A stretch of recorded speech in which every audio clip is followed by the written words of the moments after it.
ఒక అడవిలో ఏనుగుల గుంపు ఉండేది. ఒక ఏడాది వర్షాలు కురవక అడవిలో నీటి ఎద్దడి వచ్చింది. వాగులు కుంటలు ఎండిపోయాయి.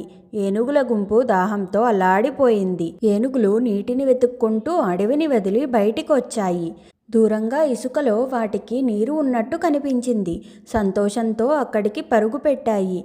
తీరా అక్కడికి వెళ్ళేసరికి నీరు లేదు.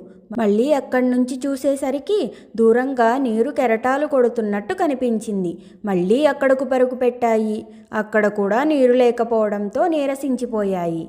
ఏనుగుల కష్టం పక్కనున్న తుప్పల్లో నుంచి చూస్తున్న ఓ కుందేలు వాటి ఎదురుగా వచ్చి ఇలా చెప్పింది.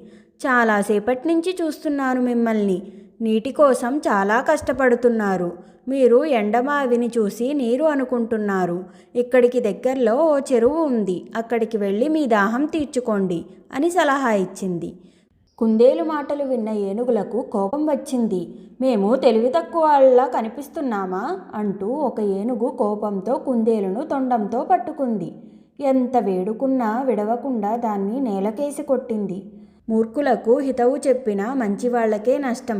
ఈ మూర్ఖపు ఏనుగుల కథ మీకు నచ్చినట్లయితే లైక్ చేయండి. మరిన్ని కథల కోసం మిస్ లియోనా ఛానల్ని సబ్స్క్రైబ్ చేసుకోండి. సరేనా?